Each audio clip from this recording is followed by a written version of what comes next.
Hello বন্ধুরা, কালকে ছিল মামা বাড়িতে মনসা পুজো আর আজকে যাব নিমন্ত্রণ খেতে। মানে কালকের পুজো ছিল, আজকে খাওয়া দাওয়া, তাই যাচ্ছি সব। মানে আমার হাজব্যান্ড যাচ্ছে না, আমি আর আমার ছেলে যাব আর দিদিরা যাবে।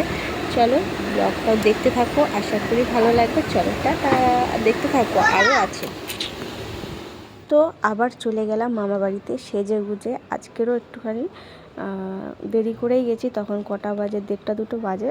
আজকে মনসা পুজোর পরের দিন আমার মামা বাড়িতে খাওয়া দাওয়া হয়, তাই জন্য খেতে চলে গেছিলাম।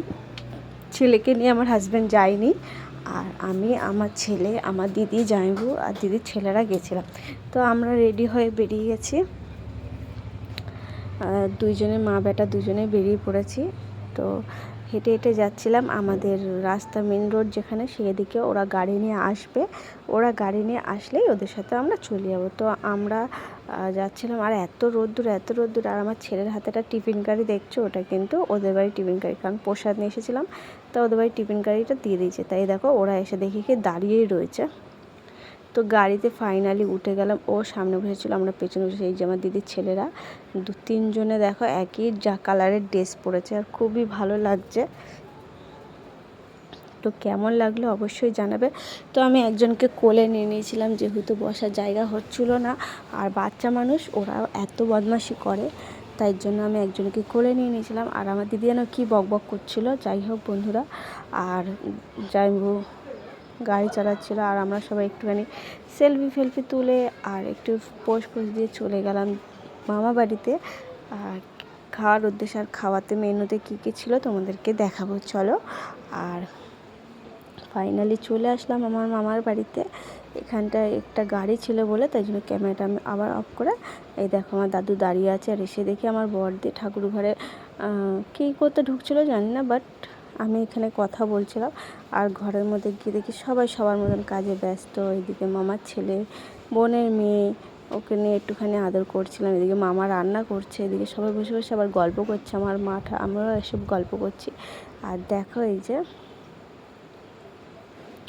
আর এদিকে দেখো কি করছে বদমাশিগুলো, একবার দেখো শুধু শুধু গাইস বদমাশি দেখো। আর দেখো মেনুতে ছিল সাদা ভাত, পটল ভাজা, বেগুন ভাজা, আর তার সাথে ছিল মাছের মাথা দিয়ে মুগ ডাল।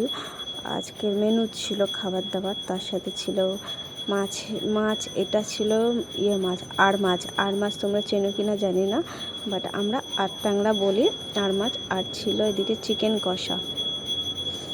কষা মানে দেশি মুরগির মাংস।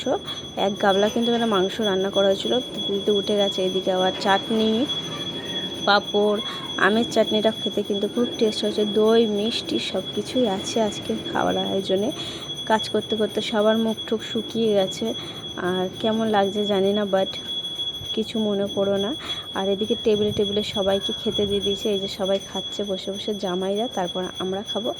তখন হয়তো আমি ভিডিওটা করিনি, কারণ ছেলের কাছে ফোনটা ছিল, আর আমার হাজব্যান্ডই যায়নি, তাছাড়া সবাই গেছে, একটু কাজে ব্যস্ত ছিল।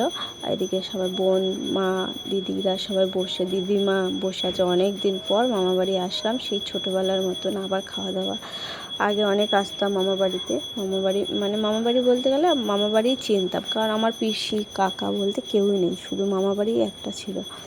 তো এদিকে দেখি দাদুর ঘরে দাদু শুয়ে আছে, ওইদিকে বোনের দিদির মেয়ে শুয়ে আছে, মেসো শুয়ে আছে, সবাই সবার মতো শুয়ে করছে। এদিকে আবার ভাত বাড়ছে সবার জন্য। এদিকে আবার এরা খেলছে, আমরা ভাত খেয়ে নিয়েছি। তারপর দেখি ছেলেরা চলেছে, এবার আমরা বাড়ি যাব।